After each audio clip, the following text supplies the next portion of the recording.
ব্রাজিলের 2026 একটা জয়ের স্বপ্ন, তবে মাঠের লড়াই শুরুর আগেই শেষ হয়ে গেল।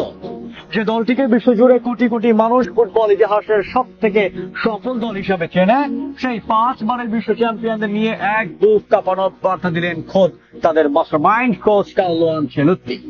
বিশ্ব ফুটবলের অন্যতম সেরা টেকনিশিয়ান এমন এক মারাত্মক সত্য স্বীকার করেছেন যা শোনার পর বিশ্বজুড়ে সাম্বা ভক্তদের হৃদস্পন্দন শুরু হয়ে গেছে। আনচেলত্তি স্পষ্ট করে দিয়েছেন, কোন প্রতিপক্ষ দল নয়, বরং মাত্র একটি বিধ্বংসী কারণে এবারও বিশ্বকাপ হাতছাড়া হতে পারে ব্রাজিল।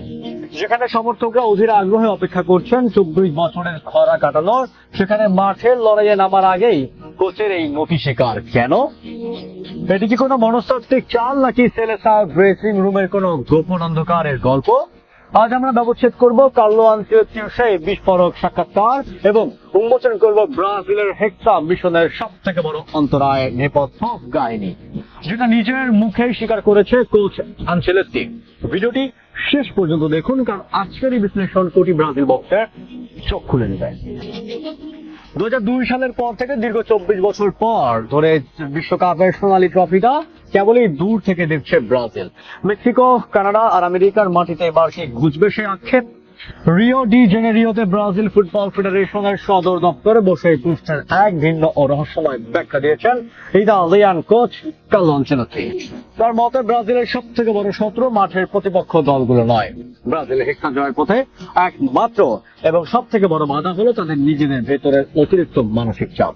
তাই এক অদৃশ্য পাহাড়ের চাপে পিষ্ট হয়ে খেলোয়াড়রা তাদের স্বাভাবিক পারফরমেন্স হারিয়ে ফেলছে। আনচেলত্তির এই ব্যাখ্যার গভীরতা অনেক বেশি। তিনি বলেন, ব্রাজিলিয়ান ফুটবলের মূল শক্তি হলো আনন্দ, চান্দিক ড্রিবলিং এবং সৃজনশীলতা, যাকে পুরো বিশ্ব সাম্বা স্টাইল নামে চেনে। কিন্তু সাম্প্রতিক সময়ে হেক্সা জয়ের এই অতি প্রত্যাশা খেলোয়াড়দের ওপর এতটাই মানসিক চাপ তৈরি করছে যে তারা ফুটবল উপভোগ করার স্বাভাবিক মানসিকতাই হারিয়ে ফেলেছেন। মাঠে সামান্য একটা ভুল হলেই খেলোয়াড়রা সেটাকে এক বিশাল বিপর্যয় হিসেবেই ধরে নিচ্ছেন, যা চেইন রিয়াকশনের মতো পুরো দলের খেলায় নেতিবাচক প্রভাব ফেলছে। এই মনস্তাত্ত্বিক জটিলতা কাটাতে আনচেলত্তি এবার এক বিশেষ কালেকটিভ রুটিন বা যৌথ নিয়মের পরিকল্পনা করছেন, যাতে চাপের বোঝা কোনো একক খেলোয়াড়ের উপর না পড়ে পুরো দলের উপর ভাগ্য হয়ে ভাগ বসে যায়। 2026 বিশ্বকাপে ব্রাজিল লড়বে সি গ্রুপে, যেখানে তাদের প্রতিপক্ষ মরক্কো, হাইতি এবং স্কটল্যান্ড। আগামী 13 জুন মরক্কোর বিপক্ষে ম্যাচ দিয়ে মাঠে নামবে সেলেসাওরা। কাগজে কলমে গ্রুপটি সহজ মনে হলেও ফুটবল বিশ্লেষকরা বলছেন আসল পরীক্ষা হবে নকআউট পর্বে, আর সেখানে বড় ভূমিকা রাখবে এই মানসিক শক্তি। আনচেলত্তি অবশ্য সাফ জানিয়ে দিয়েছেন, যিনি ব্রাজিলের ঐতিহাসিক সাম্বা ফুটবল বদলে ইউরোপীয় রক্ষণাত্মক দল বানাতে চান না তিনি, বরং সেই চিরায়ত ছন্দের সাথে আধুনিক ফুটবলের গতি ও শৃঙ্খলা এক নিখুঁত সমন্বয় ঘটাতে চান। আসলেই তো প্রতিটা বিশ্বকাপ আসে আর কোটি ব্রাজিল ভক্তের চোখ অশ্রু সজল করে দিয়েছে। বিগত কয়েকটি বিশ্বকাপে কোয়ার্টার ফাইনাল বা সেমিফাইনালের সেই বিদায়ের দৃশ্যগুলো এখনো তাজা ক্ষত হয়ে আছে ফুটবল প্রেমীদের হৃদয়ে।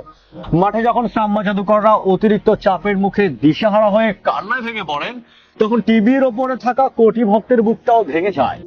ফুটবলকে যারা স্রেফ একটি খেলা নয়, বরং নিজেদের জীবনের আনন্দ মনে করে, সেই ব্রাজিলিয়ানদের জন্য বিশ্বকাপ এক অগ্নি পরীক্ষা। কার্লো আনচেলত্তির এই সতর্কবার্তা হয়তো নিরাশাজনক, কিন্তু এটাই রূঢ় বাস্তবতা। যদি তরুণ সেলেসাও দলটা নিজেদের ভেতরের ভয় আর চাপকে জয় করতে না পারে, তবে হলুদ জার্সির সেই চেনা হাহাকার আবারও দেখতে হবে বিশ্বকে। আমরা চাই না সেই কান্নার পুনরাবৃত্তি হোক, আমরা চাই চাপের দেয়াল ভেঙে সাম্বার ছন্দে মেতে উঠুক পুরো বিশ্ব। বন্ধুরা, আপনাদের কি মনে হয়, কার্লো আনচেলত্তির এই মানসিক চাপের তত্ত্ব কি আসলেও সত্য? এই একটি কারণে কি ব্রাজিল আবারও ট্রফি ছোঁয়া থেকে বঞ্চিত হবে, নাকি আনচেলত্তির ছকে চাপমুক্ত হয়ে এবার ধরা দেবে কাঙ্ক্ষিত সেই হেক্সা? কমেন্টে আপনার শক্তিশালী মতামত জানান। ভিডিওটি ভালো লাগলে লাইক ও শেয়ার করুন। সেলেসাওদের বিশ্বকাপ অভিযানের প্রতিটি রোমাঞ্চকর খবরের আপডেট পেতে আমাদের সাথেই থাকুন।